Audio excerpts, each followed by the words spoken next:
একটি সচ্ছল মধ্যবিত্ত ছোট্ট পরিবারে রয়েছে মা, বাবা, তাদের 2 সন্তান, এক ছেলে এক মেয়ে। মেয়েটি সবে কলেজে উঠেছে আর তাদের ছেলে সবে ক্লাস 11-এ উঠেছে। একটা হাসিখুশি পরিবার, এবং ওই পরিবারটি যেখানে থাকতো তাদের আশেপাশে কিন্তু ওদের জ্যাঠা, কাকা, আরও যারা নিকট আত্মীয় তারা থাকতো। মানে ওই পাড়ায় ওদের প্রায় 5-6টা একদম নিকট আত্মীয় থাকতো। তো ছেলেটি যে স্কুলে পড়তো সেই স্কুলের ঠিক পাশের স্কুলটা ছিল একটি মেয়েদের স্কুল। ছেলেটি বরাবরের খুব ভালো পড়াশুনোয়, ওই পরিবারের যে মেয়েটি বড়, সেও কিন্তু পড়াশোনায় ভালো ছিল, বাট ছেলেটি ভীষণ ভালো ছিল পড়াশোনায়। ছেলেটি অলওয়েজ কিন্তু ক্লাসে ফার্স্ট অথবা সেকেন্ড হতো, এতটাই স্টুডিয়াস ছিল। এবার পাশের স্কুলের একটি মেয়ের সাথে হঠাৎই ওর একদিন আলাপ হয়। মেয়েটি কিন্তু 2-3টে পাড়া পরে থাকে, আর ঘটনাটা ঘটেছিল বর্ধমানে। তো সেই মেয়েটির সাথে হঠাৎই আলাপ হয়, এবং মেয়েটি সেই সময় ক্লাস 10-এ পড়তো। আলাপ হওয়ার পরে মাঝে মধ্যেই মেয়েটির সাথে ওর টুকটাক কথা হতো, স্কুল থেকে ফেরার সময় বা স্কুলে যাওয়ার সময় বা প্রাইভেট টিউশন পড়তে যাওয়ার সময় এইরকম। এবার ছেলেটি যে শুধুমাত্র পড়াশুনো নিয়ে থাকতো, বন্ধুবান্ধবও খুব বেশি ছিল না, ওই হাতে গোনা 4-5টা। তো হঠাৎ করেই একটি মেয়ের সাথেও এত বেশি কথা বলছে, সেটা কিন্তু সবারই বেশ চোখে লাগে। এবং বন্ধুবান্ধব যারা ছিল তারা একটু মজা ইয়ার্কি করতে থাকে। এবং মাস 2-এর মধ্যে এই মানে তাদের ছেলে যে একটি মেয়ের সাথে কথা বলছে, সেই কথা প্রথম তার দিদির কানে আসে। এবং তার দিদিকে কেউ বলে যে, তোমার ভাইকে দেখলাম স্কুল যাওয়ার পথে ওই পাশে আর কি যে স্কুলটা রয়েছে সেই স্কুলের একটি মেয়ের সাথে গল্প করছে। এবং প্রায়শই স্কুল যাওয়া অথবা আসার পথে ছেলেটা কিন্তু মেয়েটির সাথে কথা বলতো। এটা কিন্তু একটা খুব নর্মাল একটা বন্ধুত্বপূর্ণ সম্পর্ক ছিল। কিন্তু মেয়েটির সাথে আলাপ হওয়ার 3 মাসের মধ্যে ওদের এই বন্ধুত্বের সম্পর্কটা কখন যে ভালোবাসায় রূপান্তরিত হয়েছিল, সেটা কিন্তু এই ছেলে মেয়েটিও আসলে বুঝতে পারেনি। এবং যেহেতু ছেলেটি পড়াশুনোয় খুব ভালো, মেয়েটিও পড়াশুনোয় ভালোই ছিল, কিন্তু ছেলেটি ছিল খুব ভালো এবং ক্লাসের টপার। তো ছেলেটির দিদি যখন ছেলেটির সাথে কথা বলে যে, আমি শুনলাম তুই একটা মেয়ের সাথে এরকম কথা বলছিস, মেয়েটি কে হয়? তো তখন কিন্তু ছেলেটা খুব স্বাভাবিকভাবেই বলে যে, ওর সাথে আমার আলাপ হয়েছে, ও একটা টিচারের খোঁজ করছিল, তো সেই সূত্রেই কথা হয়েছে যে ও আমার জাস্ট বন্ধুর মতো, আর ও আমার থেকে 1 ক্লাস জুনিয়র, তো জাস্ট বন্ধু, এর মধ্যে আর কিছু ব্যাপার নেই।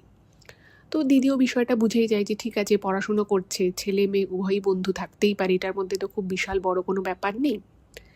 কিন্তু হঠাৎই একদিন ছেলেটি তার বন্ধুর বাড়ি যাবে বলে বাড়ি থেকে বেরোয়, এবং ছেলেটি কিন্তু ওর যে বন্ধুর নাম করে বাড়ি থেকে বেরিয়েছিল সেই বন্ধুর বাড়ি কিন্তু মাঝে মধ্যেই যেত। এবং সেই বন্ধুটিও কিন্তু পড়াশুনোয় খুব ভালো ছিল, ওরা অনেক সময়ই একে অপরের বাড়িতে এসে পড়াশুনো করতো। এবার ছেলেটি আর কি বাড়ি থেকে বলে যে, আমি তোর বাড়িতে যাচ্ছি, মানে অঙ্ক করবো, এরকম একটা কিছু বলে বাড়ি থেকে বেরোয়। এবং বেরিয়েছে সকালবেলা ওই 9:30-10টার সময়। ওর কিন্তু 12টার মধ্যে বাড়িতে ঢোকার কথা ছিল। 12টার সময় বাড়িতে আসে না, 12টা থেকে 1টা থেকে 2টো বেজে যায়, ও বাড়িতে আসে না।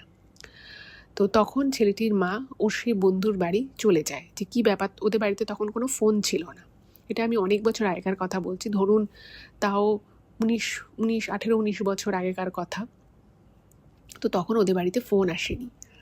এবার চলে যায়, এবং গিয়ে যখন জানতে পারে যে তাদের ছেলে আদতে ওই বাড়িতে যায়নি, তখন কিন্তু ওর মায়ের বিষয়টা খুব অবাক লাগে, খুব খটকা লাগে। এবং যে বন্ধুর কথা বলা হয়েছে, যে বন্ধুর বাড়ি যাচ্ছি বলে ছেলেটা বাড়ি থেকে বেরিয়েছিল, সেই বন্ধুও কিন্তু সকালবেলা বাড়ি থেকে বেরিয়ে গেছে। এবার ওই ছেলেটির মা, যার বাড়িতে আর কি যাওয়ার নাম করে গেছে, তো সেও অবাক যে না, আমার ছেলেও তো ওরকম টাইমেই বাড়ি থেকে বেরিয়েছে, কিন্তু আপনার ছেলে আমাদের বাড়িতে আসেনি, আর আমার ছেলেও সকালবেলা ওই টাইমে বেরিয়ে গেছে। এবার ঘটনা হচ্ছে যে এই দুটো ছেলে তাদের বাড়িতে কিন্তু কখনো কোনো মিথ্যে কথা বলেনি, আজ পর্যন্ত বলেনি। তো তাদেরও একটুখানি খটকা লাগে, একটু অস্বাভাবিক লাগে বিষয়টা, যে দুটো ছেলে তারা বাড়ি থেকে বাড়ির লোককে কিছু না বলে হঠাৎ করে কেন বেরিয়ে গেল। তো তারপরে ভাবে যে ঠিক আছে, ছেলেটা বড় হচ্ছে, হয়তো কোনো বন্ধুর বাড়ি গেছে, বা হয়তো খেলতে গেছে, কিছু একটা হবে, চলে আসবে। কিন্তু বিকেল গড়িয়ে যায়, প্রায় 4টে 4:30 বেজে গেছে, তখনও দুই বাড়ির ছেলেরই কোনো পাত্তা নেই। তো অবশ্যই আস্তে আস্তে সবার টেনশন বাড়ছে যে কী হলো। এবার ছেলেটির যে দিদি, তার না একটুখানি মানে ব্যাপারটা একটু অন্যরকম লাগে, কারণ 3 মাস যাবৎ ছেলেটি ওই মেয়েটির সাথে কথা বলে। এবার এই 3 মাসের মধ্যে ওর দিদি একটা বিষয় খেয়াল করেছিল যে ওর যে ভাই, তার মধ্যে একটা কোথাও পরিবর্তন এসছে। সে একটু চুপচাপ হয়ে গেছে, সে একটু ভেবে কথা বলে, আগে যেরকমভাবে কথাবার্তা বলতো, আগে যেরকম তার চালচলন ছিল, সেটা আর আগের মতো নেই। মাত্র 3 মাসে সে একটু হলেও পরিবর্তন হয়েছে, সে একটু হলেও চেঞ্জ হয়ে গেছে। এবার এটা নিয়ে কিন্তু দিদি ওর বাবা মাকে কখনোই বিশেষ কিছু বলেনি, কারণ তার ভাই সরাসরি জানিয়েছে যে হ্যাঁ মেয়েটা জাস্ট বন্ধু। কিন্তু ওই বিষয়টা কেন জানি না ও দিদির মাথায় বারবার আসতে থাকে। এবং যখন প্রায় 5টা বাজে, তখন ওদের বাড়িতে তখন ওর মা, বাবা, ওর দিদি সবাই ছিল। টেনশন করছে, পাড়ার লোকজনও 2-1জন বাড়িতে আছে, তারাও ভাবছে যে ছেলেটা কোথায় গেল, এরপরে যদি না, সন্ধ্যের পরেও যদি না আসে তাহলে থানা পুলিশ করতে হবে, খবর দিতে হবে। তো এমন সময় দেখছে যে পাড়ার কিছু লোকজন বলছে যে ওই যে দেখো তোমার ছেলে এসে গেছে, কিন্তু তোমার ছেলে কি একটা কাণ্ড ঘটিয়েছে, একবার দেখো। এবার এই কথা শুনে ওরা 3জনই বাড়ি থেকে বেরিয়ে গেছে যে কি ব্যাপার, গেটের সামনে গেছে। তো গেটের সামনে গিয়ে যখন ছেলেটির মা, বাবা, দিদি দাঁড়িয়েছে, তখন তারা যে দৃশ্য দেখে সেটা দেখে তারা হতবাক। দেখছে তাদের ছেলে এবং ছেলেটির সাথে একটি মেয়ে রয়েছে, এবং এই মেয়েটাই সেই মেয়েটা যে মেয়েটার সাথে যে মেয়েটা আর কি ওদের স্কুলের পাশের স্কুলে, গার্লস স্কুলে পড়ে, ক্লাস 10-এ পড়ে সেই মেয়েটা। এবং এর থেকেও বড় চমক হচ্ছে, ওরা বিয়ে করেছে। মেয়েটির কপাল ভর্তি সিঁদুর এবং দুজনের গলায় দুটো সরু রজনীগন্ধার মালা, এবং মেয়েটির হাতে শাখা পলা পরা। মেয়েটি একটা শাড়ি পরেছে, এবং মেয়েটির সাথে তার বাড়ির লোক কেউ নেই, শুধু ওরা দুজন এসছে। এবং আজ থেকে প্রায় 20 বছর আগেকার ঘটনা আমি বলছি, তো বুঝতেই পাচ্ছেন তখনকার সময় কিন্তু এখনকার মতো এতটা অ্যাডভান্স নয়। এখন যেমন কে কী করলো অতটা কেউ অত গায়ে মাখে না, বা এসব নিয়ে অতটা কালচারও হয় না। পাড়া কালচারটা এখন অনেকটাই উঠে গেছে বললেই চলে। কিন্তু বর্ধমানের মতো একটা জায়গায়, যেটাকে আমরা মফস্বলই বলতে পারি, সেখানে কিন্তু আজ থেকে 20 বছর আগে এরকমভাবে পাড়ায় যে ছেলেটার নাম ডাক রয়েছে, যে পড়াশুনোয় খুব ভালো, টপার ক্লাসে, সেই ছেলেটা হঠাৎ করেই ক্লাস 11-এ পড়ে, সে একটা মেয়েকে বিয়ে করে পাড়ার ভিতর দিয়ে ঢুকে তার ঘরের দিকে যাচ্ছে। এটা কিন্তু পাড়ার লোকেদের কাছে একটা প্রচণ্ড অবাক করার মতো বিষয় ছিল। লোকজন জড়ো হয়ে গেছে, সবাই ছেলেটার নাম ধরে বলছে যে কিরে তুই কি করলি, এটা সকাল থেকে তোর মা, বাবা, তোর দিদি এত চিন্তা করছে, আর তুই এখন কিনা বিয়ে করে ঢুকেছিস, এই বয়সে তুই বিয়ে করলি। কেউ বলছে এই মেয়েটাকে, কেউ বলছে মেয়েটাকে তো চেনা চেনা লাগছে, মেয়েটা তো অমুক পাড়ার মেয়ে। এরকম নানান পাড়ার লোকেরা নানান কথাবার্তা বলছে। আর এদিকে ওর মা, বাবা নিজের চোখকে বিশ্বাস করতে পারছে না যে তাদের ছেলে, যে পড়াশুনো ছাড়া কিছু বোঝে না, যে বড় হয়ে ডাক্তার হতে চায়, সে কিনা হঠাৎ করেই ক্লাস 11-এ থাকতে দুম করে একজনকে বিয়ে করে নিয়ে এসছে। এবার ছেলেটির যে বাবা, সে কিন্তু ব্যাংকে ভালো উঁচু পোস্টে চাকরি করে, এটি রাষ্ট্রায়ত্ত ব্যাংকে। তো তারও একটা রেপুটেশন আছে, তারও একটা মান সম্মান আছে। তো তিনিই বলছেন এসবের মানে কি, তুমি কি করেছো। স্বাভাবিকভাবে প্রচুর বকাঝকা করছে, এবং ছেলেটা আর মেয়েটা দুজনেই মাথা নিচু করে দাঁড়িয়ে রয়েছে। তো পাড়ার লোকেরা বলছে দেখুন যা বলার ওকে ঘরে ঢুকে তারপরে বলুন, এভাবে বাইরে এত বকাবকি করা ঠিক না। তো সে, ওর মা তো কাঁদছে এবং বলছে তুই এটা কী সর্বনাশ করলি, তুই এটা মেয়েকে বিয়ে করিয়ে নিয়ে চলে এলি, তুই তো মাথায় সিঁদুর দিলি, তুই জানিস এটার মানে কি। মেয়েটাকেও নানান কথা বলছে যে তোমার বাড়ি কোথায়, তোমার বাড়ির লোক কি জানে তুমি একটা এরকম কাজ করেছো। আর মেয়েটা একদম চুপ করে রয়েছে। এবার পাড়ার লোক ঘরের মধ্যে রয়েছে, প্রচুর বিষয় হচ্ছে। তো এটার পরে এমন একটা ঘটনা ঘটে গেল, এই বিয়েটা তো হলো, কিন্তু এই বিয়েটার পরে আস্তে আস্তে ঘটনাটা এমন দিকে মোড় নিল যে দুটো প্রাণ হঠাৎ করেই কিন্তু থেমে গেল। এবং এরকম একটা পরিণতি যে ওদের জীবনে আসতে চলেছে, সেটা কিন্তু ওর বাড়ির লোক বা কেউ হয়তো স্বপ্নেও ভাবতে পারেনি। হঠাৎ করেই ছেলেটা কেন বিয়ে করলো, যে ছেলেটা পড়াশুনো ছাড়া কিছু বোঝে না।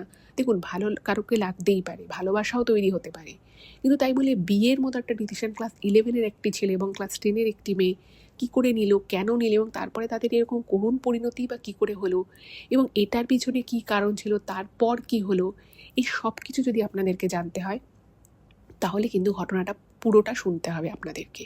আমি সেই জন্য বলবো কেউ কোথাও যাবেন না, পুরো ঘটনাটা প্রথম থেকে শেষ অবধি শুনুন। এটুকু বলতে পারি আপনাদের হৃদয় ছুঁয়ে যাবে এই ঘটনাটা। আপনারা আমাদের চ্যানেলের সাথে থাকুন আর পাশে থাকুন। নমস্কার শ্রোতা বন্ধুরা, ভূত ভগবান চ্যানেলে আপনাদের সকলকে অনেক স্বাগত। আশা রাখছি সবাই খুব ভালো আছেন, আনন্দে আছেন, সুস্থ আছেন এবং ভূত ভগবান চ্যানেলের ঘটনা মন দিয়ে শুনছেন। আর সত্যি যদি আপনাদের আমাদের চ্যানেলের ঘটনাগুলো ভালো লাগে অবশ্যই কিন্তু চ্যানেলটাকে সাবস্ক্রাইব করবেন, ভিডিওগুলোকে লাইক করবেন। পুরো ঘটনাটা শোনার পরে আপনাদের কেমন লাগলো সেই মতামত কিন্তু অবশ্যই কমেন্ট করে জানাবেন। আর আপনাদের জীবনে বা আপনাদের পরিচিত কোনো মানুষের জীবনে যদি এরকম কোনো ঘটনা ঘটে থাকে সেগুলো ইমেল করে আমাদের কাছে পাঠিয়ে দিন। আর কোনো রকম কোনো কোলাবোরেশনের জন্য আপনারা কিন্তু ইমেল করতে পারেন। এটুকুই বলার ছিল। এবারে চলে যাচ্ছি সরাসরি আজকের ঘটনায়। এখন আমি যে ঘটনাটা আপনাদের সামনে বলবো সেই ঘটনাটা আমাকে পল্লবী লিখে পাঠিয়েছে, এবং পল্লবী জানিয়েছে যে এই পুরো ঘটনাটা ও নিজের চোখে দেখা এবং ওদেরই মানে একদম নিকট আত্মীয়ের সাথেই ঘটনাটা ঘটেছে। তো ও পুরো ঘটনাটা লিখেছে এবং রিকোয়েস্ট করেছে যে ম্যাডাম আপনি আপনার মতো করে গুছিয়ে ঘটনাটা প্লিজ বলবেন। শুধু ওর ছেলেটার মেয়েটার নামটা আমি এখানে মেনশন করছি না, কারণ যেহেতু এটা ওদের পারিবারিক ঘটনা তাই ও আর চায় না, কারণ ওদের ফ্যামিলি এখনও রয়েছে, তো চায় না তাদের নামগুলো সামনে আসুক। ওখানকার অনেক লোকই ঘটনাটা জানে, বাট স্টিল ও নামটা রিভিল করতে বারণ করেছে। তো অবশ্যই আমি ওর এই কথার সম্মান রাখবো। ইন্ট্রোডাকশানে তো আমি আপনাদেরকে অনেকটাই বলে দিলাম। তো এরপরে কি ঘটলো, ওরা তো বিয়ে করে বাড়িতে এলো, প্রচুর কান্না কাটি বকা ঝকা এসব তো প্রথমে চললো। তো তারপরে ছেলেটির যে বাবা সে বলল যে দেখো তোমরা তো এখনও প্রাপ্তবয়স্ক হওইনি, তাই তোমাদের এই বিয়ের কিন্তু কোনো ভ্যালিডেশন নেই, তোমরা এই যে বিয়ে করছো এটাকে বিয়ে বলে না। কিন্তু ওই যে ছেলেটা বিকেলবেলা পাড়ার মধ্য দিয়ে পাড়ার এতগুলো লোকের সামনে মেয়েটিকে সিঁদুর পরিয়ে নিয়ে এসছে, এবং শুধু নিয়ে এসেছে তাই নয়, পাড়ার সমস্ত লোক দেখেছে এবং ছেলেটি নিজে মুখে বলেছে যে হ্যাঁ আমি বিয়ে করেছি। ইন দ্য মিন টাইম মানে ওরা বিয়ে করে ঢোকার প্রায় 40-45 মিনিট পরে মেয়ের বাবা মা, তার মামা কাকা জ্যাঠা, তার কিছু দাদা পাড়াতো লোক তারাও ওখানে এসে উপস্থিত। তারাও কোনো না কোনোভাবে খবর পেয়েছে যে তাদের মেয়ে বিয়ে করেছে এবং বিয়ে করে অমুক পাড়ার অমুক ছেলের বাড়িতে গেছে। তারাও এসেছে, তারাও প্রচণ্ড বকাবকি করছে তাদের মেয়েকে। এবার ছেলেটির বাবা যখন এটা বলে যে তোমরা এখনও প্রাপ্তবয়স্ক হয়নি, তো তোমাদের এই বিয়েটাকে বিয়ে হিসেবে গণ্য করা যায় না, তখন সবার আগে পাড়ার লোক কিন্তু বলে যে না আপনি এটা যেটা বলছেন সেটা কিন্তু পুরোপুরি ঠিক নয়, কারণ হতে পারে ওরা প্রাপ্তবয়স্ক নয়, কিন্তু একটা মেয়ের মাথায় সিঁদুর দিয়েছে এবং ওদেরকে যখন জিজ্ঞেস করা হয় যে এই বিয়েটা ওরা কোথায় করেছে, তখন কিন্তু ছেলেটি বর্ধমানেরই একটি মন্দিরের নাম করে, যে মন্দিরটা ওদের ওখান থেকে প্রায় ওই 4-5 কিলোমিটার মতো দূরে। ওরা বাসে করে সেখানে গেছিল এবং ওর সাথে ছেলেটির যে ভালো বন্ধু দুজন ছিল তারাও গেছিল। তো পুরো বিষয়টা মানে অনেকক্ষণ পরে ওদের সামনে পরিষ্কার হয়। তো সেই মন্দিরে গিয়ে নাকি ওরা বিয়ে করে। ঠাকুরমশাই নাকি প্রথমে বিয়ে দিতে চায়নি, কিন্তু তারপরে ঠাকুরমশাইকে নাকি ছেলেটি বলে যে আপনি আমাদের বিয়েটা দিয়ে দিন, আমরা বাড়িতেই চলে যাব, আপনার কোনো চিন্তা নেই। তো তারপর নাকি ঠাকুরমশাই মন্দিরে ওদের বিয়ে দেয়। এবার ঘটনা হচ্ছে যে এটা শুনে তোর বাবা খুব রেগে যায় যে কী করে একটা অপ্রাপ্তবয়স্ক ছেলেমেয়ের এভাবে বিয়ে হতে পারে, ঠাকুরমশাই বা কেন এই কাজ করলেন, এসব নিয়ে প্রচুর তর্জা চললো। কিন্তু পাড়ার লোক যেটা বললো, এবং শুধু পাড়ার লোক নয়, মেয়েটির মা বাবাও বলে যে দেখুন আমরাও জানি আমাদের ছেলেমেয়েরা খুব বড় একটা ভুল করেছে, কিন্তু বিয়েটা তো আর ছেলে খেলা নয়, আমার মেয়ের মাথায় যে সিঁদুর উঠলো সেটাও ছেলে খেলা নয়, তাই আমরা এখনকার মতো আমাদের মেয়েকে এখান থেকে নিয়ে চলে যাব, আপনারাও আপনাদের ছেলেকে আপনাদের কাছে রাখুন। কিন্তু ওদের মধ্যে যে সম্পর্কটা তৈরি হয়েছে সেটা কিন্তু কোনোভাবে ভাঙা যাবে না, কারণ আমার মেয়ে অলরেডি বিয়ে হয়েছে এবং সেটা মন্দিরে ওদের সিঁদুরদান হয়েছে, মালা বদল হয়েছে, এখানে এতগুলো পাড়ার লোক এটা জেনেছে দেখেছে, তো আমার মেয়ের তো একটা বদনাম হয়ে যাবে, তাই না? আর আমার মেয়েও বড় হোক, আপনার ছেলেও বড় হোক, তারপর না হয় ওদের একটা অনুষ্ঠান করে আমরা এই বাড়িতে যেভাবে যেরকম স্বামী স্ত্রী হয় সেরকমভাবে ওরা এখানে, আমার মেয়ে এখানে শ্বশুর বাড়িতে আসবে, একটা সসম্মানে আসবে।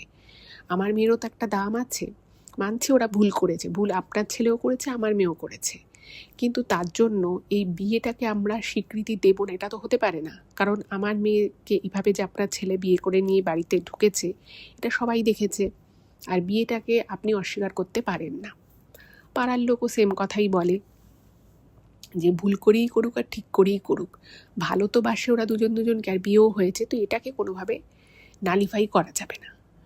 তো অনিচ্ছা সত্ত্বেও ছেলের বাবা মা ব্যাপারটা মেনে নিতে বাধ্য হয়।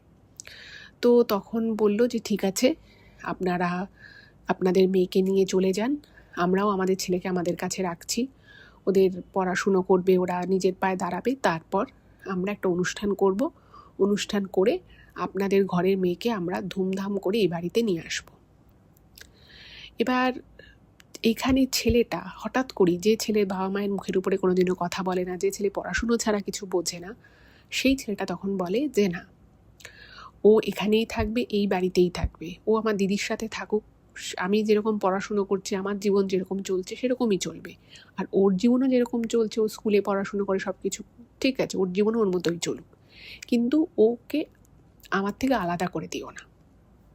তো বাড়ির লোক বলে না, তুমি অলরেডি একটা বড় ভুল করেছো, এখন এই বাড়িতেই মেয়েটা আমি কোন কোন পরিচয় রাখবো। তো তখন ছেলেটা যেহেতু অল্প বয়স, ক্লাস 11-এ মাত্র পড়ে, অবভিয়াসলি ওর কথা কেউই শোনে না, তো জোর করে মেয়েটাকে তার বাপের বাড়িতে পাঠিয়ে দেওয়া হয়।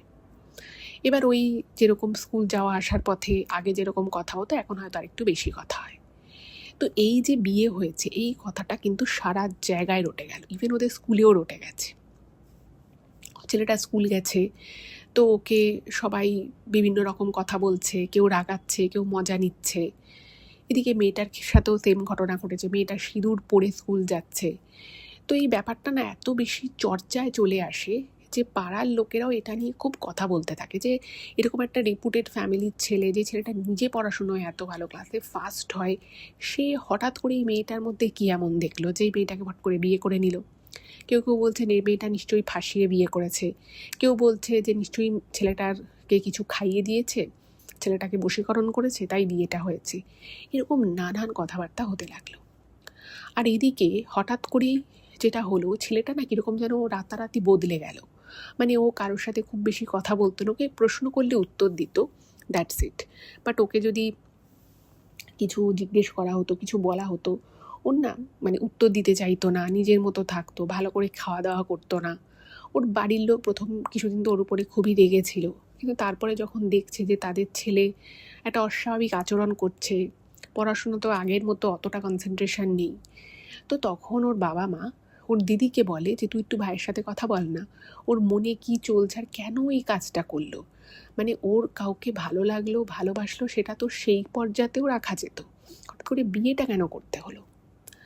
তো সবাই কনফিউজড, ওর দিদিও অবাক ব্যাপারটায়। যাই হোক, তো ওর দিদি ভাইয়ের সাথে কথা বলে যে আচ্ছা ভাই, তুই আমাকে একটা কথা বলতো, তুই কেন হঠাৎ করে বিয়েটা করলি, এরকম একটা ডিসিশন তুই কেন নিলি, তোর মনে মাথায় এই বিয়ের ব্যাপারটা এলো কোথা থেকে।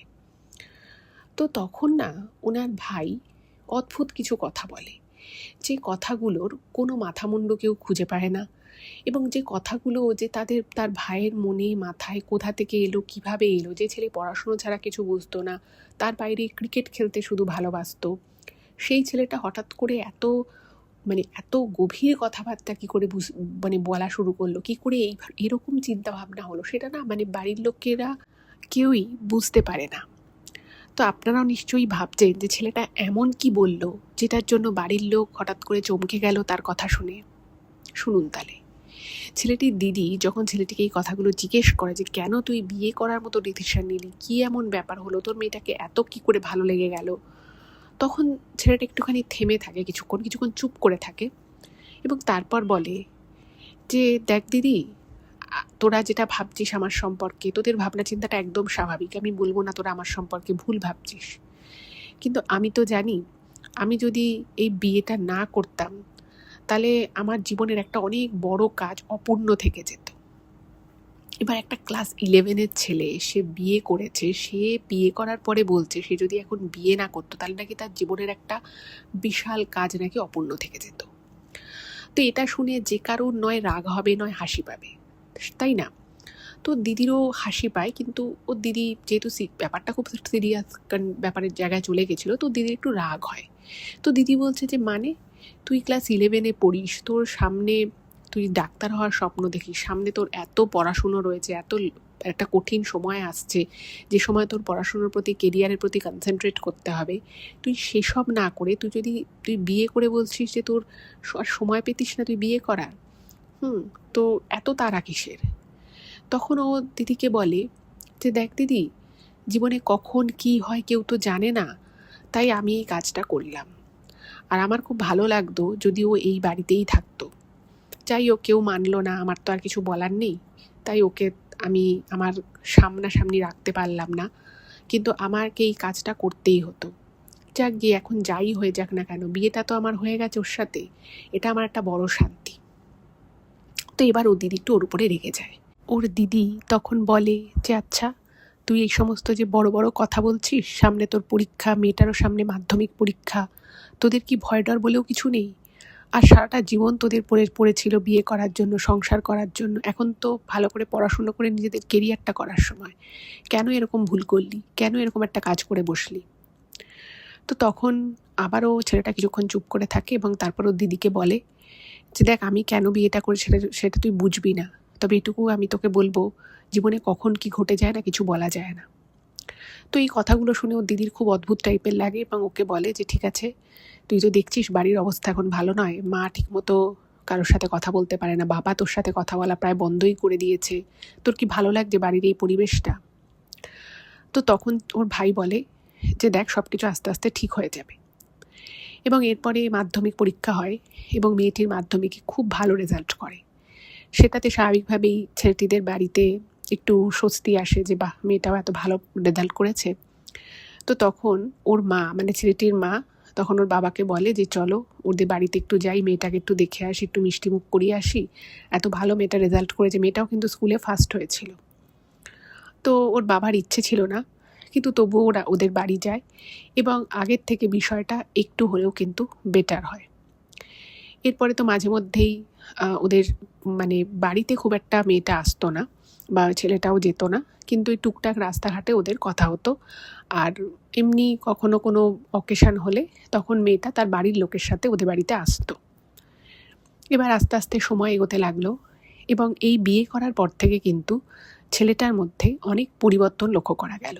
যেমন ছেলেটা বিশেষ কারোর সাথে কথা বলতো না বাড়িতে, খুব দরকার ছাড়া কীরকম একটু একলা সারে হয়ে থাকতো, চুপচাপ আকাশ পাতাল ভাবতো। এবং যখনই ওর দিদি ওর সাথে এই বিষয় নিয়ে কথা বলার চেষ্টা করতো, ছেলেটা কিন্তু বেশিরভাগ সময় প্রসঙ্গ এড়িয়ে যেত। তো একদিন ওর দিদি বলে যে আচ্ছা ভাই, বাবার সাথে আগে তোর কত ভালো একটা সম্পর্ক ছিল, কিন্তু এখনও বাবা তোর সাথে স্বাভাবিকভাবে কথা বলতে পারে না, সব কিছু কেন এরকম আছে, সব কিছু ঠিক হয়ে কবে যাবে তুই বলতো? এবং তোরা এই যে বিয়ে করলি, এরপরে তোদের ভবিষ্যৎ কী? তো তখন ছেলেটা নাকি বলে যে তোরা চিন্তা করিস না, আমার উচ্চ মাধ্যমিকের রেজাল্ট খুব ভালো হবে, কিন্তু এই রেজাল্ট বা আমি কি পড়বো কি না পড়বো এগুলো না সব একটা সময় দেখবি, সব কিছু একটা সময় মিথ্যে হয়ে যাবে, এগুলোর আর কোনো দাম থাকবে না। তো তখন ও দিদি না মানে বুঝতে পারছে না কথাগুলোর মানে কি, এবং বলছে যে একটা সময় দেখবি বাবাও আগের মতোই আমার সাথে হেসে খেলে কথা বলবে, বাড়িতে সব কিছু একটা দিন খুব তাড়াতাড়ি আসছে সেই দিন যখন সব কিছু খুব স্বাভাবিক হয়ে যাবে, একদম আগের মতো হয়ে যাবে, কিন্তু পরে হয়তো আর সেগুলোর দরকারই পড়বে না। তো এই যে হেয়ালি করে কথাবার্তা, সেটা কিন্তু ছেলেটা এর আগে কখনোই বলতো না। তো দিদি কিছু বুঝতে পারতো না এবং ওর দিদি যখন ওকে জিজ্ঞেস করতো ছেলেটাকে যে কী রে, তোদের কি 3 মাসেরই বন্ধুত্ব, সেই বন্ধুত্ব থেকে কি তোদের এই ভালোবাসা, প্রেম, বিয়ে?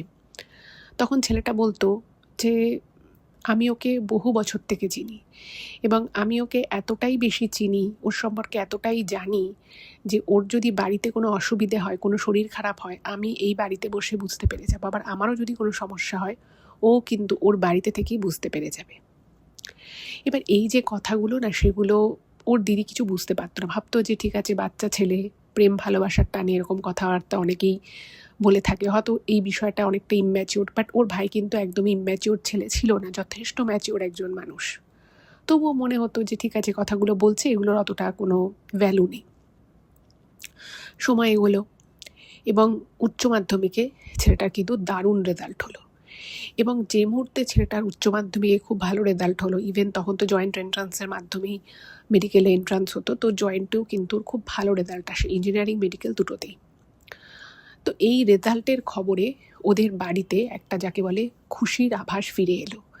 এবং ওর বাবা যে ছেলের উপরে রাগ করে অভিমান করে কথাবার্তা বলা কমিয়ে দিয়েছিল, বাড়িতে খুব সিরিয়াস থাকতো, সেই লোকটার মুখে কিন্তু আবার হাসি ফুটে গেল।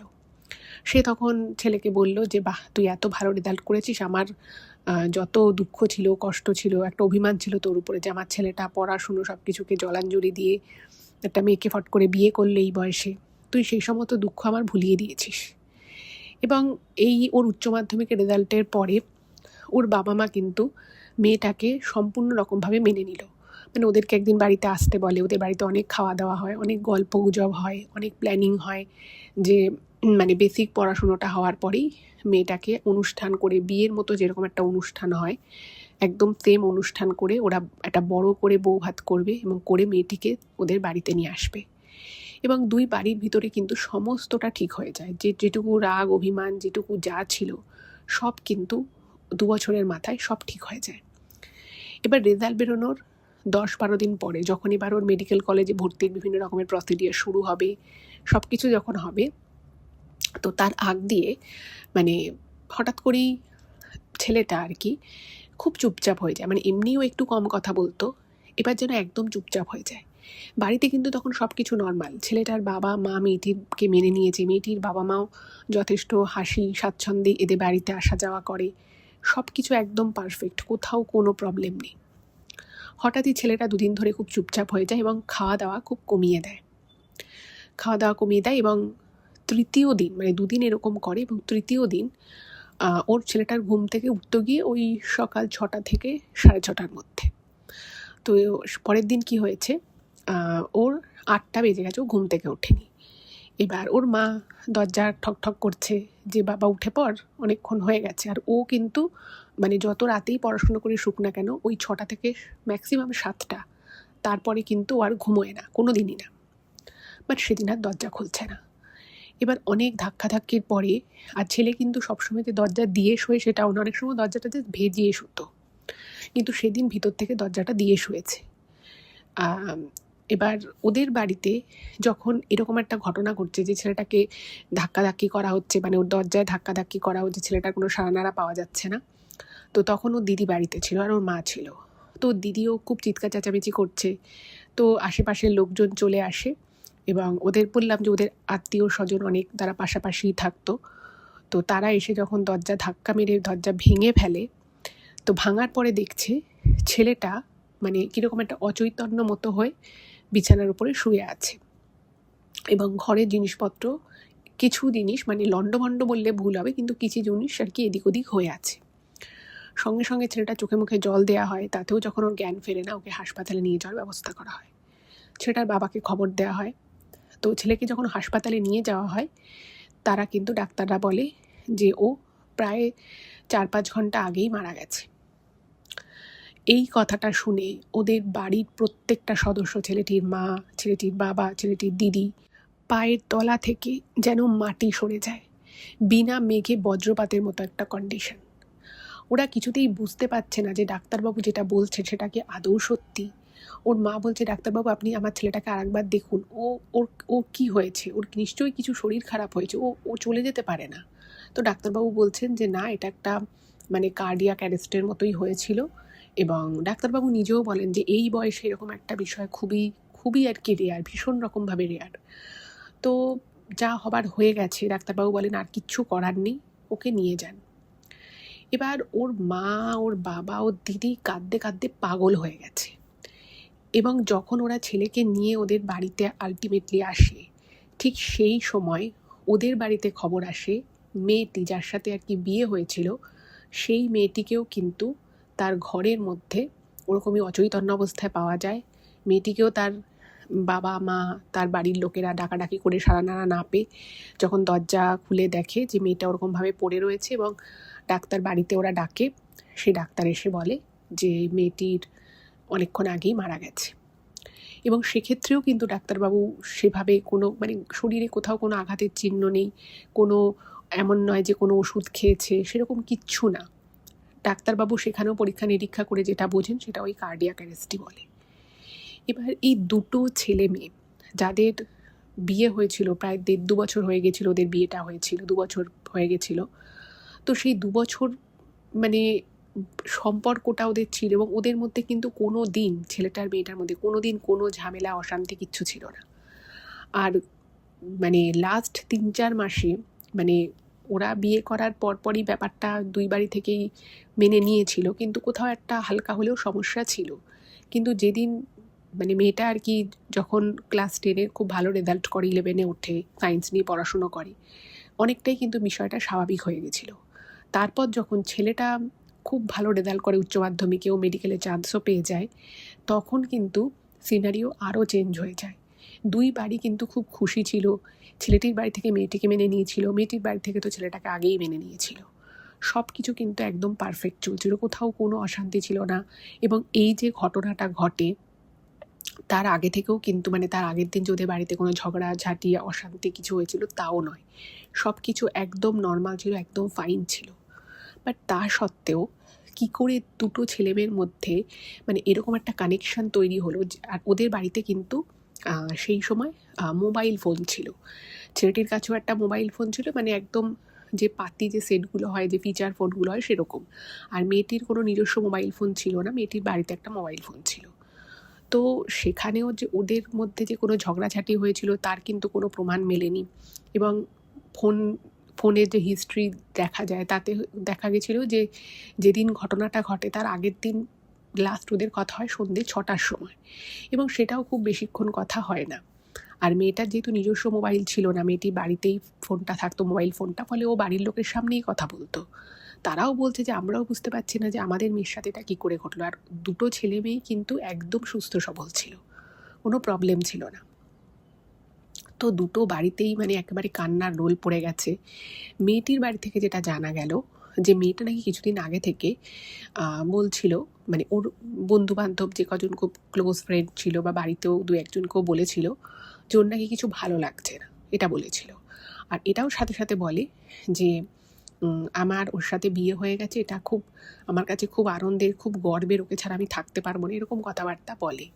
তো স্বাভাবিকভাবেই বাড়ির লোক বলে যে হ্যাঁ, তোমার কলেজটা পাস হয়ে যাক, তারপরে তোমাকে আমরা ওই বাড়িতে পাঠিয়ে দেব। আর এরকমও নয় যে মেয়েটা খুব জেদ করছিল যে আমাকে শ্বশুর বাড়িতে পাঠিয়ে দাও, আমি স্বামীর সাথে সংসার করব, থাকবো, এরকমও কিন্তু কিছু নয়। মানে ওরা দুজনেই এমন কিছু কথাবার্তা, এমন কিছু ডিপ্লোম্যাটিক কথাবার্তা লাস্ট কিছুদিন ধরে বলেছে, যেটা দুই বাড়ির লোক কিন্তু ঠাউরি করতে পারেনি যে তারা অ্যাকচুয়ালি কী বলতে চাইছিল। আর ওদেরই মারা যাওয়াটা কিন্তু, দুজনের মারা যাওয়ার যে সময়টা সেটাও কিন্তু খুব সিমিলার, মানে দুজনেই প্রায় একই সময়ে হয়তো মারা গেছে। এবং এই ঘটনাটা যখন সামনে আসে তখনও দিদির না একটা বিষয় খুব খটকা লাগে।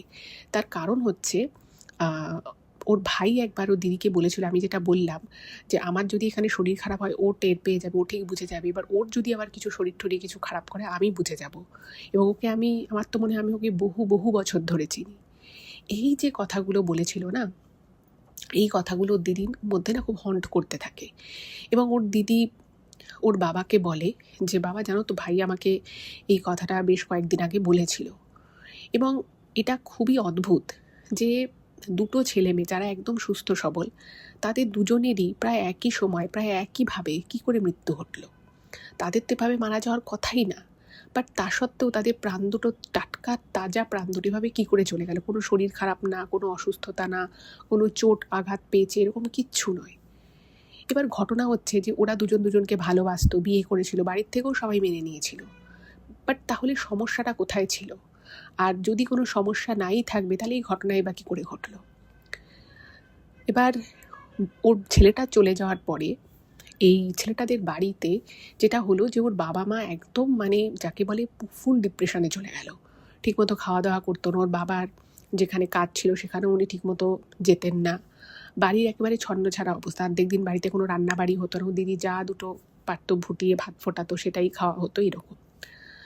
তো আস্তে আস্তে যখন 2-3 মাস কেটে যায়, কিছুটা শোক ওরা সামলে নেয়, তখন না ওর দিদি আস্তে আস্তে সব কথা, মানে ওনার ভাইয়ের সাথে যে কথাগুলো হয়েছিল সেগুলো একটু একটু করে বাড়িতে বলতে থাকে, যে ভাই মাঝে মধ্যে আমাকে এরকম বলতো।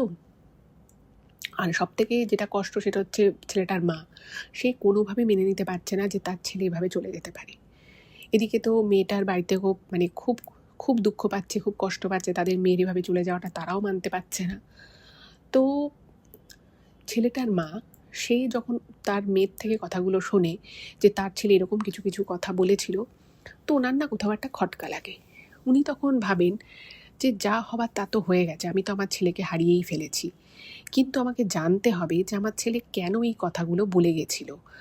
আর দ্বিতীয় হচ্ছে যে ওর যে ঘরটা ছিল, ছেলেটার যে ঘরটা, ছেলেটা মারা যাওয়ার পর থেকে, মানে যেদিন ও মারা গেছে তার সেদিন থেকেই আর কি ওই ঘরে যে ছেলেটা নেই সেটা কিন্তু বোঝার কোনো উপায় ছিল না। তার কারণটা আমি বলি, যেটা ও ইমেলে লিখেছে, যে ছেলেটার ঘরে ও থাকলে যেভাবে ঘরের ভিতরে কেউ যদি হাঁটাচলা করে, কেউ যদি পড়াশুনো করে, টেবিল চেয়ারে আওয়াজ হবে, একটা মানুষ ঘরে থাকলে যেরকম টুকটাক আওয়াজ হবে, তার চলাফেরার একটা ব্যাপার থাকবে, সেই সব কিছু কিন্তু ফিল করা যেত। এবং সেটা কিন্তু শুধুমাত্র ছেলেটার মা ফিল করতো তা কিন্তু নয়, ছেলেটার বাবা, ছেলেটার দিদি সবাই ফিল করতো।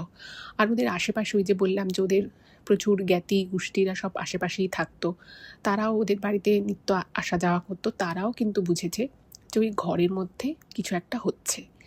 এবং কারোর হয়তো বেশি কিউরিয়াসিটি, সে হয়তো দরজাটা সেই মুহূর্তে খুলেছে, তো খুলে দেখছে যে ওর টেবিলের মধ্যে যে বই খাতাগুলো ছিল সেগুলোকে ও চলে যাওয়ার পরে ওর মা ভালো করে গুছিয়ে টুছিয়ে রেখে দিয়েছিল।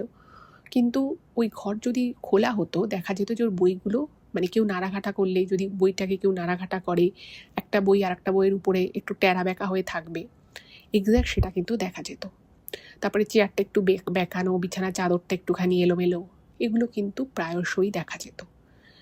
এবং এই জিনিসটা কোথাও ছেলেটার মাকে একটু হলেও মানসিক শান্তি দিত, যে ঠিক আছে আমার ছেলেটা চলে যায়নি আমাকে ছেড়ে, আমার কাছে আছে, উনি এরকম ভাবতেন।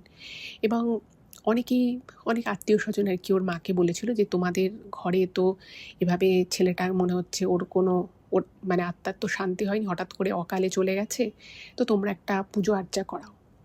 তোর মা বলতো না, আমার ছেলে যা হওয়ার হয়ে গেছে, যা সাধ্য শান্তির কাজ হয়ে গেছে, আমি আর কিছু করাতে দেব না।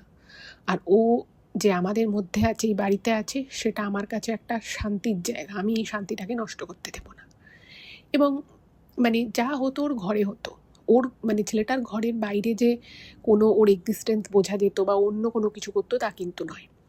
ফলে ওর বাবা বা দিদি তারাও ভাবে যে ঠিক আছে, যা হচ্ছে হোক, সেটা হতেই দিই। এবার এই যে কথাগুলো যেগুলো ছেলেটার দিদি বাড়িতে বলে, সেটা শুনে ওর মা তখন এমন একজন ব্যক্তিকে ডাকে। বর্ধমানে এরকম অনেক লোক আছে যারা গুণে নাকি অনেক কিছু বলতে পারে। তো এরকম এদেরকে একটা স্পেসিফিক নাম আছে, আমার এই মুহূর্তে নামটা মনে পড়ছে না, তো ও যেটা ইমেলে যেভাবে লিখেছে, যে এরকম অনেকে আছে ওদের ওখানে বর্ধমানে, যারা জন্ম ছক তৈরি করে গুণে নাকি বলতে পারে যে সেই ব্যক্তি, কোনো ব্যক্তি হারিয়ে গেলে সে কোথায় আছে সেটা বলতে পারে, কোনো ব্যক্তি যদি মারা যায় সে মুক্তি পেয়েছে কি পায়নি সেটা নাকি বলতে পারে, এরকম অনেক কিছু নাকি তারা বলতে পারে। তো সেই সময় এরকম একজন ছিল, তো তার খোঁজ করে এবং খোঁজ করে তাকে বাড়িতে আনে। বাড়িতে আনার পরে সেই লোকটা যখন ওর ভাইয়ের ঘরে ঢোকে, তো সে নাকি ওর ভাইয়ের ঘরে ঢুকে বলেছিল যে এই ঘরে আপনার ছেলে এখনও আছে, ও কিন্তু এই বাড়ি ছেড়ে আপনাদের ছেড়ে কোথাও যায়নি। হ্যাঁ, হয়তো ওর মানে মানব শরীরটা নেই, কিন্তু ওর আত্মা কিন্তু এই ঘরেই আছে, এই বাড়িতেই আছে। এবং যখন বলে সবটা, যে এরকম হঠাৎ করে একটা মেয়েকে বিয়ে করে এবং তারপর থেকেও একটু একটু করে পরিবর্তন হয়ে যায়, এবং আরও অদ্ভুত বিষয় হচ্ছে যে দুজনেরই একই সময় প্রায় একইভাবে পৃথিবী ছেড়ে চলে যাওয়া। এই ব্যাপারটা কি একটু বলুন। তো সেই ব্যক্তি নাকি গুণে এই একটা কথা বলেছিল, সেটা কিছুটা এরকম, যে আপনার এই যে ছেলে, এ কিন্তু খুব সাধারণ ছেলে ছিল না, মানে আর পাঁচটা যেরকম সাধারণ ছেলে মেয়ে হয় সেরকম কিন্তু ও ছিল না। বলছে ও ছিল জাতিস্বর, ও অনেক কিছু দেখতে পেত, ও অনেক কিছু আগে থেকে বুঝে যেত, এবং এই ক্ষমতাটা ওর মধ্যে, মানে জাতিস্বর মানে যে শুধুমাত্র সে আগের জন্মের কথা মনে করতে পারে সেটাও নয়, ওর মধ্যে একটা ক্ষমতা ছিল। ও অনেক কিছু আগে থেকে দেখতে পেত, আগে থেকে জানতে পারতো। এবং যখন এই কথাটা বলে তখন ওর মা ভালো করে যখন শোনে তখন ওনার মনে হয় যে আরে হ্যাঁ, এটা তো ঠিক কথা। মানে এরকম অনেকবার হয়েছে যে ছেলেটা কিছু একটা বলেছে, বাড়ির লোক যথারীতি সেটাকে খুব একটা আমল দেয়নি, এবং তারপরে কিন্তু ও যেটা বলেছে সেটা কিন্তু মানে একদম ফলে গেছে, সেটা হয়ে গেছে। যেমন একবার একটা টেবিল ফ্যান ওদের টেবিলের পাশে রাখা ছিল, তো সেটা নাকি বলেছিল যে মা টেবিল ফ্যানটা সরিয়ে দাও, টেবিল ফ্যানটা পড়ে যাবে। তোর মা বলেছে না না, টেবিল ফ্যানটা তো ঠিকঠাক জায়গাতেই আছে, ওটা সরাতে হবে না, তুই খেয়ে স্কুল চলে যা। তো ছেলেটা খেয়ে স্কুল চলে গেছে, ও কিন্তু বলেছিল যে টেবিল ফ্যানটা পড়ে যাবে। এবার ওর মা দুপুরবেলা টিভি দেখতে দেখতে নিচে বসে, মানে মাটিতে মেঝেতে বসে উনি আটা মাখছিল, আর ওনার খুব গরম লাগছিল। তো উনি যখন আটাটা মাখা হয়ে গেছে, বেলবে যখন, তখন উনি ওই ফ্যানটা চালায়। এবং কোনোখানে কিছু নেই, এরকম নয় যে টেবিলের খুব ধারে ফ্যানটা ছিল বা টেবিলে ধাক্কা লেগেছে সেই কারণে, একদম কিচ্ছু না। হঠাৎ করে ওই চলন্ত ফ্যান সমেত টেবিল ফ্যানটা টেবিল থেকে পড়ে যায়। এবং ওর মা একটুর জন্য, মানে একদম মোটা লোহার টেবিল ফ্যান ছিল, একটুর জন্য উনি কিন্তু বেঁচে যায়। এটা একটা ঘটনা। দ্বিতীয় হচ্ছে যে একবার ওদের বাড়িতে একটা কিছু পুজো হচ্ছিল, তো পুজো হওয়ার সময় ওর মা ধূপকাঠির প্যাকেট এনে রেখেছিল, বাট পাচ্ছিল না। তো তখন ওর মা বলেছে যে একটু দেখ তো প্যাকেটটা কোথায় আছে, অমুক জায়গায় আমি রেখেছি। তো বলছে না না মা, ওখানে নেই। তো তখন বলছে যে না, ওখানেই আছে, তুই খোঁজ। ছেলে বলেছে না, আমি খুঁজলাম পাইনি, তো তুমি যেখানে চাল রাখো সেখানে রেখেছো। তো ওর মা বলছে যে তুই দেখেছিস নাকি যে আমি ওখানে রেখেছি? বলছে না, আমি দেখিনি, কিন্তু আমার মনে হচ্ছে তুমি ওখানে রেখেছো। এবং এরপরে যখন সারা ঠাকুর ঘর খুঁজে বা সব জায়গা খুঁজে যখন এই ধূপকাঠির প্যাকেট পাওয়া যায় না, ওর মা কিন্তু সত্যি সত্যি যেখানে চাল রাখে সেখানে ধূপকাঠির প্যাকেটটা সেখান থেকেই পায়। তো এরকম আরও ছোট ছোট 3-4টে ঘটনার কথা ওনার সেই মুহূর্তেই মনে আসে, যেটা কিন্তু সত্যি, যে ওনার ছেলে যেটা বলতো সেটা কিন্তু হয়ে যেত। খুব অদ্ভুতভাবে সেটাই কিন্তু সত্যি সত্যি ফলতো, সেটাই হতো। এবার এটা কি করে হতো, কেন হতো, সেটা নিয়ে না ওনারা কোনোদিনই অতটা ভাবেনি। ভেবেছে যে ঠিক আছে, ছেলে হয়তো কোনোভাবে বুঝতে পেরেছিল, বলেছিল। কিন্তু এটা যে ওর একটা আলাদা ক্ষমতা এবং ওর ভিতরে যেই একটা স্পেশাল বিষয় ছিল, সেটা কিন্তু ছেলেটির মা নিজেও বুঝতে পারেনি। এবং ওই যে যিনি গুণে বলতে পারে, সে জন্মছক সমস্ত কিছু দেখে বলে যে ওর এই অবধি আয়ু ছিল, আর ও একটা সম্পূর্ণ অন্য রকমের, মানে ও একটা অন্য রকমের আত্মা ছিল। ওর আত্মা কিন্তু আর 5টা সাধারণ মানুষের মতো আত্মা ছিল না। এবং ও যাকে বিয়ে করেছে, আপনারা যদি ওই মেয়েটাকে এই বাড়িতে এনে রাখতে পারতেন, তাহলে হয়তো আপনার ছেলে আজকে বেঁচে থাকতো। এবার এই কথাটা শুনে তো বাড়ির লোক আরও অবাক হয়ে গেছে। এবারে ওই ভদ্রলোক বলে যে আচ্ছা, তোমরা কি আমাকে বলতে পারবে যে তোমাদের ছেলে যে মেয়েটিকে বিয়ে করেছিল সেই মেয়েটির বাড়ি কোথায়? তো তখন ওর দিদি বলে যে হ্যাঁ, মেয়েটির বাড়ি অমুক জায়গায়, আপনি কি ওখানে যাবেন? বলছে হ্যাঁ, একবার আমি মেয়েটার বাড়িতে যেতে চাই। তো ওই ভদ্রলোক সেদিনই ওদের বাড়ি থেকে ওই মেয়েটির বাড়িতে যায় এবং ওনার সাথে ওর দিদিও যায়। এবং উনি মেয়েটির বাড়িতে গিয়ে মেয়েটির যে ঘরে থাকতো, ওর জামা কাপড় যেখানে রাখা, উনি সেখানটা একটুক্ষণ দাঁড়ান এবং দাঁড়িয়ে ওদেরকেও একটু ভরসা দেয় যে দেখো মা, যা হবার হয়ে গেছে। আপনার মেয়েও কিন্তু কোনো সাধারণ মেয়ে ছিল না, ও কিন্তু জাতিস্বর ছিল। ওই যে বললাম যে মেয়েটিও কিন্তু তার বাড়িতে কয়েকজনকে এমন অনেক কথা বলেছিল যে কথাগুলো বাড়ির লোকেরা বুঝতেই পারেনি, তাদের মাথার উপর দিয়ে বেরিয়ে গেছে। তো তাদেরকেও বলে যে ওর জীবন এটুকুই ছিল, কিন্তু তোমরা কেউ চিন্তা করো না আর ব্যাপারটা নিয়ে ভয় পেও না।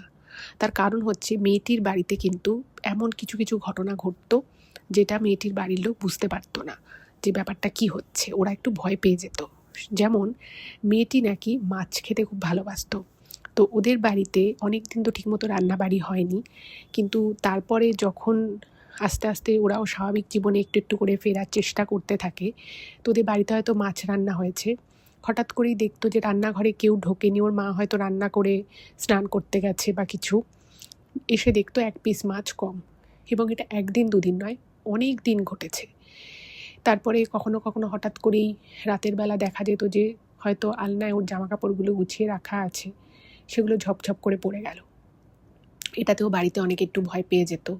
আর মেয়েটার মা তখন পুরো হাউ হাউ করে কাঁদতো, বলতো যে আমার মেয়ে এসেছে। মা বুঝতে পারতো ইভেন ও মেয়েটির মা এটাও বলে ওই ভদ্রলোককে যে আমি শুয়ে থাকি দুপুরবেলা, আমি পরিষ্কার বুঝতে পারি খাটে আমার পাশে এসে আমার মেয়ে বসলো, আমার মেয়ের চুলগুলো আমার হাতে লাগছে, ঘাড়ে লাগছে, এরকম। তো উনি বলল, মা তুমি ভয় পেও না, তোমার মেয়ে একটা ভালো মেয়ে ছিল এবং এমন একটা ভালো আত্মা যে কারোর কখনো কোনো ক্ষতি করবে না, আর তোমরা আমায় একটু সময় দাও, আমি সব ঠিক করে দেবো, সব ভালো হবে। তো এই বলে ওর দিদির সাথে আবার লোকটা এদের বাড়িতে চলে এলো। আসার পরে উনি বলছে যে দেখো, তোমাদের যে আত্মীয় স্বজন রয়েছে তারা তোমাদের সাথে কে কেমন ব্যবহার করে। তো ওর বাবা মা, ছেলেটার আর কি বাবা মা, তারা বলছে যে আমাদের আত্মীয় স্বজনরা তো বেশিরভাগ সব আমাদের যারা নিকট আত্মীয় স্বজন তারা তো এই কজন সব পাশাপাশি থাকি, তারা কিন্তু আমাদের বিপদে আপদে আমাদের পাশে এসে দাঁড়ায়, তাদের নিয়ে আমাদের কোনো সমস্যা নেই। তো তখন উনি বললেন, আচ্ছা ঠিক আছে, ভালো কথা, তবে তোমরা কিন্তু খুব সাবধানে থাকবে। মানে সাবধানে থাকবে বলতে আমি বোঝাতে চাইছি যে তোমাদের এই আত্মীয় স্বজন এদের থেকে সাবধানে থাকবে। কারণ তোমার ঘরে এই যে ছেলে এসছিল, তোমার যে ছেলে যে জন্মেছিল, যে যাকে তুমি এতটা বড় করলে, তার এভাবে চলে যাওয়া, এটা কিন্তু মানে একটা অন্য অর্থ বহন করে। কারণ ও তো জাতিস্বর ছিল আর ওর মধ্যে একটা আলাদা ক্ষমতা ছিল। ও আগে থেকেই জানতো যে ওর জীবন একটা এরকম সময় আসতে পারে। আর আগের যে জন্ম ও পেয়েছিল সেই জন্মে কিন্তু ওর অনেক কাজ অপূর্ণ ছিল, সেখানেও কিন্তু ওর সাথে এমন কিছু ঘটেছিল যার জন্য হয়তো ওকে ওর মানে ও হয়তো যেভাবে বাঁচতে চেয়েছিল, যেভাবে ও জীবনটা চেয়েছিল, সেভাবে কিন্তু সেটাও পায়নি। তো আমার মনে হচ্ছে তোমাদের আত্মীয় স্বজনের মধ্যে কেউ হয়তো তোমাদের কোনো ক্ষতি করার চেষ্টা করতে পারে। এবার যেটাও লিখেছে ইমেলে পল্লবী, যে ওই ফ্যামিলির যে আত্মীয় স্বজনরা আশেপাশে ছিল তারা কিন্তু সকলেই খুবই ভালো, তাদের মধ্যে কেউ খারাপ নয়। ওদের এরকম একটা যখন খারাপ ঘটনা ঘটে বা যখন ছেলেটা বিয়ে করেও এনেছিল, আত্মীয় স্বজনরা কিন্তু ওদের সাথ দিয়েছিল। এরকম নয় যে কেউ কোনো খারাপ কথা বলেছে বা কেউ ওদের ক্ষতি করার চেষ্টা করছে, সেরকম কিছুই না। এবার মানে এই কথাগুলো শুনে না ওর মা খুব মূর্ছে পড়ে। ওনার খুব কষ্ট হয় যে আরে আমার ছেলেটা মানে এত কিছু আমাকে বলেছিল, আমি যদি ওর কথাগুলো ভালো করে শুনতাম, বা ও যখন বিয়ে করলো তারপরেই যদি আমরা মানে যে লোকটাকে আমরা এখন দেখেছি তাকে যদি আমি আগে ডাকতাম, তাহলে হয়তো আজকে আমার ছেলেটা বেঁচে থাকতো। যা হয় আর কি, মানুষের মনে একটা হায় আফসোস তো থেকেই যায়, তাই না? একটা জলজ্যান্ত প্রাণ এভাবে চলে গেল, তার সেই আফসোস, সেই কষ্ট তো কোনোদিনই ভোলার নয়, কোনোদিনই যাওয়ার নয়। তো ওর মা এগুলো মনে করে করে খুব কান্নাকাটি করতো। এভাবে কিছুদিন চলে গেল এবং যিনি যারা মানে ওই ভদ্রলোক আর কি, যিনি এগুলো বলেছিল, তো তিনি বলেছিলেন যে আগামী পূর্ণিমাতে আমি একটা পুজো করবো আমার আশ্রমে, তো সেখান থেকে আমি একটা জিনিস দেব, সেটা তোমরা তোমাদের ঘরে রেখে দেবে। আস্তে আস্তে ওর যখন মায়া কেটে যাবে ও নিজে থেকেই মুক্তি পেয়ে যাবে, কারণ ও তো খুব পুণ্যাত্মা, ও খুব ভালো আত্মা, ওর কিন্তু কোনো অসুবিধে হবে না। তো পরের পূর্ণিমায় ওর বাবা যায় ওনার আশ্রমে এবং সেখান থেকে গিয়ে একটা জিনিস নিয়ে আসে। সব কিছুই ঠিকঠাক চলছিল। এবার হঠাৎ করেই একদিন মানে এক আত্মীয়, যে আত্মীয় ওদেরই পাশেই থাকে, তো সে তখন হঠাৎ করেই একদিন ওদের ঘরে, মানে এমনিতে তো যাতায়াত ছিল, তো একদিন হঠাৎ করেই ওদের বাড়িতে এসে বলছে যে দেখো, অনেক দিন তো হয়ে গেল তোমার ছেলের এভাবে চলে যাওয়া, এবার আস্তে আস্তে তোমার মেয়ে বড় হচ্ছে, দুদিন পরে তুমি মেয়েকেও বিয়ে দেবে, তো তুমি যদি এখন তোমার ঘরে যে জিনিসপত্র চলে ওর ঘরটা তুমি বন্ধ করে রাখো, ওর ঘর থেকে জিনিসপত্র টুকটাক পড়ে যাওয়ার আওয়াজ আসে, কারোর হেঁটে যাওয়ার আওয়াজ আসে, এগুলোকে কিন্তু তোমাদের ঠিক করা দরকার। তো এটা শুনে ওর মা বাবা বলে যে না, আমাদেরকে তো ওই ভদ্রলোক বলে গেছেন যে কিছু করার দরকার নেই, এটা সময়ের সাথে সাথে আস্তে আস্তে নিজে থেকেই ঠিক হয়ে যাবে। তো তখন ওই আত্মীয় সে বলছে যে না দেখো, উনি যেটা বলে গেছে তার কি ভরসা আছে বলো, তোমরা বরং একটা কাজ করো, ওর মারা যাওয়াটা তো আর স্বাভাবিক নয়, এটা অপঘাতেই মারা যাওয়া বলা যেতে পারে, তো তোমরা বরং গয়ায় গিয়ে পিণ্ডদান করে এসো। এবার এই কথাটা শুনে না ওর মায়ের খুব রাগ হয়। ওর মা বলে না, এরকম কিছু করার তো কোনো দরকার নেই, আমার বাড়ি, আমার ছেলের ঘর, সেখানে যা হচ্ছে হোক না। কিন্তু সেই আত্মীয় তখন খুব ভালো আর কি একটা মানসিকতা দেখায়। সে বলে যে না গো, আমি বুঝতে পারছি তুমি তো মা, তোমার তো কষ্ট অন্যরকম, সারা জীবনের কষ্ট, কিন্তু মেয়েটার কথা তো তোমায় ভাবতে হবে, দুদিন পরে মেয়ের বিয়ে হবে, আজকে যদি ওর ওর যদি মুক্তি না হয় তাহলে দেখবে তোমার মেয়ে কোনোদিনও সুখী হবে না। মেয়ে বিয়ে হয়ে যখন এই বাড়িতে আসবে জামাই নিয়ে, সে যদি দেখে বা তার পরিবার যদি জানে যে এই বাড়িতে এরকম একটা ঘটনা ঘটেছে, এরকম এখনও ঘটনা ঘটে চলেছে, তাহলে তো তোমার বাড়ির বদনাম, তোমার মেয়ের বদনাম, তোমার মেয়ে হয়তো ঠিক করে তার জীবনের সংসারটাই করতে পারবে না। তো এগুলো একটু দেখো। তো এইরকম একটা কথা ওই আত্মীয় বলে চলে যায়। এবার ওর মা বাবা প্রথমেই বিষয়টা ডিনাই করে দেয় যে না না, আমরা এরকম কোনো কিছু করব না, আমাদের এরকম কিছু করার কোনো দরকার নেই। বাট এইখানে বিষয়টা কিন্তু একটু অন্যরকম হয়ে গেল। একটা বিষয় বা একটা যদি খটকা কোনো মানুষের মনে যদি ঢুকিয়ে দেওয়া যায়, সেটা যে কোনোভাবেই হোক না কেন, মানুষ কিন্তু অনিচ্ছা হলেও সেটা নিয়ে কিন্তু চিন্তাভাবনা করে। এবার এর মধ্যে ওরা আবার ওই লোকটার সাথে, বর্ধমানের যে আর কি এরকম জন্মছক দেখে বা গুণে বলে দিতে পারে, তো তার কাছে আবার ওরা যায়, ওর মা বাবা যায় এবং গিয়ে বলে যে আমরা কি করব। তো তখন উনি বলেন যে দেখো, তোমাদের কিছু করার নেই, তোমরা বরং সেরকম যদি তোমাদের মনে হয় তোমরা একটা হরিনাম সংকীর্তন ঘরে দিয়ে দাও। আর তোমার মেয়ের, মানে এটা বলেনি যে আমাদের কোনো আত্মীয় এরকম বলেছে, সেটা বলেনি, শুধু বলেছে যে আমরা যে মেয়ের বিয়ে দিই তাতে কি কোনো অসুবিধা হবে। বলছে না, কোনো অসুবিধা হবে না, কোনো অসুবিধা হবে না, তোমরা কিন্তু একদম ভয় পেও না, সব ঠিক হবে। তো বলে উনি বলে দেয় যে তোমরা একটা হরিনাম সংকীর্তন দাও, আর কিছু করার দরকার নেই। তো ওরা বাড়িতে একটা সেই হরিনাম সংকীর্তন দেয়, ওই আত্মীয় স্বজন সবাই আসে। তো সেই যে আত্মীয় আর কি, যে আত্মীয় ওই গয়ায় পিণ্ডদানের কথা বলেছিল, তো সেই আত্মীয় এসছে। তো এসে সে বলছে যে সব করছো ঠিক আছে, কিন্তু পিণ্ডদানটা কিন্তু তোমাদের দেয়া উচিত।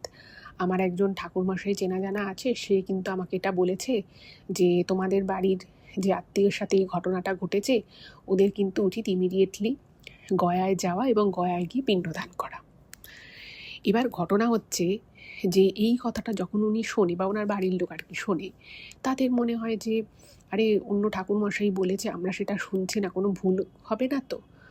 তখন না ছেলেটার বাবার মনে একটা প্রথম ডাউট আসে যে তাহলে কি এটা আমাদের করা উচিত। তো উনি তখন মানে ওনার স্ত্রীকে আর কি, ছেলেটার মাকে বোঝায় যে দেখো, পিণ্ডদান তো খারাপ জিনিস নয়, আমি বরং গয়া যাচ্ছি, গিয়ে আমি কাজটা করে আসি, তাতে হয়তো আমাদের ছেলেরই ভালো হবে, এটার মধ্যে তো খারাপ কিছু নেই। তো এবার ওনার মানে ছেলেটির মা, সে তো এমনি দুঃখে শোকে মুহ্যমান, সে আর কি বলবে। তখন বললো ঠিক আছে, যা ভালো বোঝো করো। এবার ঘটনা হচ্ছে, আপনারা নিজেরাও হয়তো জানেন যে গয়াতে যে প্রেতশিলা রয়েছে, যেখানে এই ধরনের কাজগুলো করা হয়, সেই জায়গাটা কিন্তু খুব ডেঞ্জারাস একটা জায়গায় মানে এই জায়গাটায় যেমন এই ধরনের কাজ হয়, তেমনি এই জায়গাটায় যারা যারা আপনারা গেছেন তারা আপনারা জানবেন যে জায়গাটা গেলে কিন্তু মানে 90% মানুষেরই কিন্তু কীরকম গা ভারী হয়ে আসে, কারোর শ্বাস নিতে অসুবিধা হয়, কারোর প্রচণ্ড গা হাত পা ব্যথা হয়ে যায়। জায়গাটার অরাটাই এরকম। ওখানে গাছ থেকে বিভিন্ন ধরনের ঢিল পাটকেল এগুলো অনেকে ঝুলিয়ে ঝুলিয়ে রেখে আসে, অনেকে ওখানে মৃত মানুষের ছবি টানিয়ে আসে। এগুলো হয়তো আপনারা যারা গেছেন তারা তো জানেনই, এটা খুব কমন একটা জিনিস। ফলে ওই জায়গায় কিন্তু মানে কত ধরনের এন্টিটি থাকে তাহলে ভেবে নিন। একটা জায়গা যেখানে নাকি এ ধরনের মৃত মানুষের ছবি, প্রচুর প্রচুর ছবি, তাদের ব্যবহৃত জামা কাপড়ের টুকরো, এই সমস্ত ওখানে অনেকে বেঁধে রেখে আসে, বিভিন্ন ক্রিয়া আদি করে। তো সেই জায়গাটার অরাটা কী হতে পারে একবার ভাবুন, নিশ্চয়ই বুঝতে পারছেন। তো এখানে একটা বিষয় কিন্তু খুব ইম্পর্টেন্ট, সেটা হচ্ছে আপনি যাকে দিয়ে এই কাজটা করাবেন তাকে কিন্তু খুব জেনুইন হতে হবে। জেনুইন হতে হবে মানে যখন এই ধরনের প্রেতশিলার কাছে গিয়ে যখন মানুষ এই মন্ত্রতন্ত্র এগুলো পড়ে, তখন যে কাজটা করছে সে যদি এই কাজটা ঠিকমতো করতে অভ্যস্ত হয়, তবেই কিন্তু সেই পিণ্ডদানটা সুসম্পন্ন হয় না, নচেত কিন্তু হয় না। এরকম ঘটনা কিন্তু এর আগে আমি বিশ্বাস করুন আমার ফ্যামিলিতেও এরকম একটা ঘটনা আছে, যেখানে পিণ্ডদান করতে গিয়ে কিন্তু হিতে বিপরীত হয়েছিল। সেটা আমি পরে হয়তো কখনো বলবো, সেটা খুব বড় ঘটনা নয়, একটা ছোট ইনসিডেন্ট হয়েছিল। বাট তখন সেখানেও কিন্তু মানে একটা বিশাল বড় বিপদ হতে হতে বেঁচে গেছিল।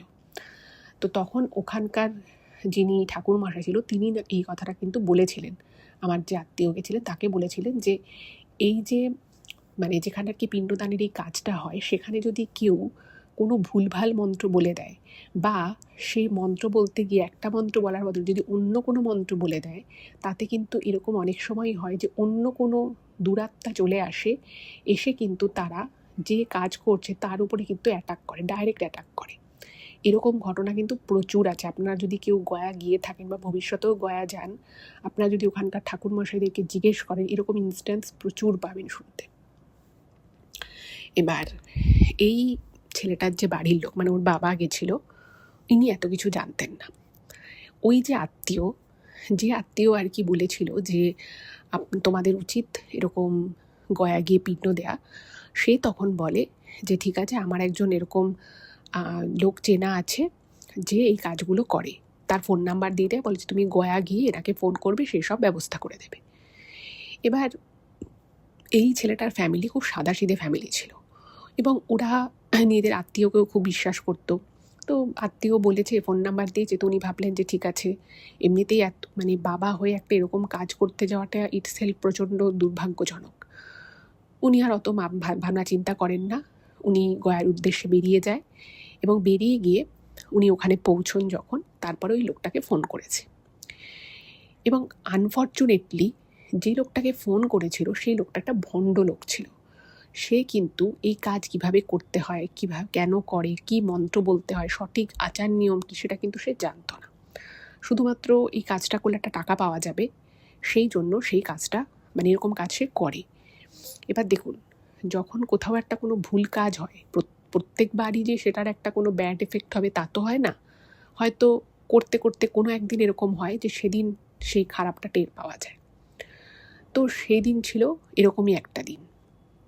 ওই যে আমি আপনাদেরকে প্রথমেই বললাম যে ছেলেটার আত্মা কিন্তু খুব পবিত্র একটা আত্মা ছিল, আর ও কিন্তু আর সাধারণ 5টা মানুষের মতো ছিল না। ওই যে বললাম, ওর মধ্যে একটা আলাদা ক্ষমতা ছিল। তো ওই লোকটা ওর বাবাকে দিয়ে বিভিন্ন রিচুয়াল করাতে থাকে ওই প্রেতশিলার ওখানে নিয়ে গিয়ে, এবং সে কিছু ভুলভাল মন্ত্র বলতে থাকে এবং সেগুলোর উচ্চারণ ভুল করতে থাকে। এবার ওখান থেকে যখন কাজ করে উঠতে যাবে, ওর বাবা দেখতে পাচ্ছে যে ওর বাবা উঠতে পারছে না। হঠাৎ করেই ওর বাবার থাই থেকে পা অবধি পুরো ভারী হয়ে আছে। এবার ওই যে লোকটা আর কি কাজটা করছিল, সে হাত ধরে যখন ওর বাবাকে তুলতে গেছে, সে মানে একদম ইলেকট্রিক শক খেলে যেরকম মানুষ থরথর করে কাঁপতে থাকে, ওই লোকটা ওরকম করে কাঁপছে। আর ওর বাবার যে সমস্যাটা হচ্ছে সেটা হচ্ছে ভদ্রলোক উঠতে পারছেন না। এবার লোকটা যখন ওরকম করে থরথর করে কাঁপছে, ও তো বুঝে গেছে যে কিছু একটা ঘটছে, এবং একটা এনার্জি যে ওনার শরীরটাকে পুরো গ্র্যাব করেন সেটা লোকটা বুঝতে পারছে। তো এরকম থরথর করে কাঁপছে, মুখ থেকে গাজলা বেরোচ্ছে, তখন আশেপাশের কয়েকজন ছুটে এসছে। সে মানে তারাও না ওই লোকটাকে কোনোভাবে, যে আর কি মন্ত্র বলছো, তাকে কোনোভাবে ওখান থেকে না তুলতে পারছে, তার হাত ফাত কাঁপছে। এবং তারপরে লোকটা পুরো মাটিতে গড়াগড়ি খাচ্ছে, মনে হচ্ছে ওকে কেউ মারছে ধরে। আর ওর বাবাকে, মানে ছেলেটার বাবাকে, কোনো রকম ওখানকার আশেপাশের লোকজন মানে উঠে তোলে, এবং তারপরে কোনোভাবে ওনাকে উপরে তো কাজটা হয়, ওখান থেকে নিচে ধরে নিয়ে আসে। এবং তখন ওখানে খুব মানে লাকিলি একজন ভালো ঠাকুরমশাই ছিলেন। তিনি বলছেন যে আপনি ওকে দিয়ে কাজ করেন, আমরা কিছুদিন আগে ও এরকম কাজকর্ম করে বলে ওকে আমরা অনেক বুঝিয়েছি যে এগুলো কোনো ছেলে খেলার জিনিস নয়। তো উনি বললেন যে ঠিক আছে, একটা প্রায়শ্চিত্ত মতো করতে হবে, আমি কালকে করে দেব, আপনারা কিছু করার দরকার নেই। তো পরের দিন যায়, ওই কাজটা হয়। আর ওই লোকটার এমন হয়েছে যে ওকে না, মানে ওর কাঁধে পিঠে পুরো কালশিটে দাগ পড়ে গেছে। ওকে পরের দিন রীতিমতো ডাক্তার দেখাতে যেতে হয়। এবং ওখানকার লোকেরা তো ওই লোকটাকে যা পারছে বলছে যে তুই আবার এরকম ভুলভাল কাজ করেছিস, তোর ভাগ্য ভালো যে তুই প্রাণে বেঁচেছিস, কোন দিন দেখবি এই করতে গিয়ে তোর প্রাণটা চলে যাবে।